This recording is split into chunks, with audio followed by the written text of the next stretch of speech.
ஹாய்ங்க வணக்கம். இன்னைக்கு பாருங்கள், நம்ம மாடி தோட்டத்தில் சப்போட்டா நம்ம ஏற்கனவே வந்து குட்டியாக இருந்துச்சு பார்த்திங்களா. சப்போட்டா மரம் விதையில் சப்போட்டா மரத்தை வந்து பொதுவாக வந்து ஒட்டு கன்று மூலம் தான் வளர்க்குவாங்க. அதனால் அது விதையிலேருந்து வளர்ந்தது பாருங்கள் எவ்வளோ பெருசாக இருக்குதுன்னு சொல்லிட்டு. குட்டியாக இருக்கும்போது நான் உங்களுக்கு வீடியோ போட்டிருந்தேன். இது வந்து பெருசாக வந்திருக்கு. இது நீட்ட தொட்டியில் தான் இருக்குது. இருந்தாலும் வந்து நான் தனியாக ஒரு பாட்டில் வைக்கலாம், மரக்கன்றுலாம் அப்பப்போ நம்ம மூவ் பண்ணிக்கலாம் அப்படின்றதுக்காண்டி நான் வச்சுருக்கேன் பாருங்கள். இங்கே பாருங்கள், நம்ம ஏற்கனவே இந்த சீத்தா மரம் பெருசாக இருந்ததை வந்து போன்சாய் மெத்தடில் கட் பண்ணி நட்டு வச்சு காமிச்சேன் பார்த்தீங்களா, வளர்ந்துருக்கு. அது மாதிரி நம்ம மரக்கன்றுலாம் அப்பப்போ நம்ம இது மாதிரி டிஸ்டர்ப் பண்ணுறது உண்டு. அதனால் இந்த கன்றையும் அப்படியே நம்ம வந்து பறிச்சிடலாம். பாருங்கள், ஈஸியாக தான் வந்து பறிக்கிற மாதிரி இருக்குது.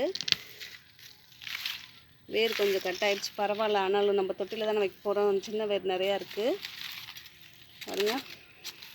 இவ்வளோ பெரிய கண்டுக்கு வேர் எப்படி இருக்குன்னு சொல்லிட்டு இது நான் ஒரு பாட்டில் நட்டு வச்சுட்டு நான் வீடியோ போடுறேங்க. இதில் காய் வருதா இல்லையா அப்படின்னு சொல்லிட்டு பார்ப்போம். அதனால தான் நம்ம ஒரு பாட்டில் வச்சோம்னாக்கு இதுக்கு அதிகமாக கேர் கொடுக்கலாம்ல.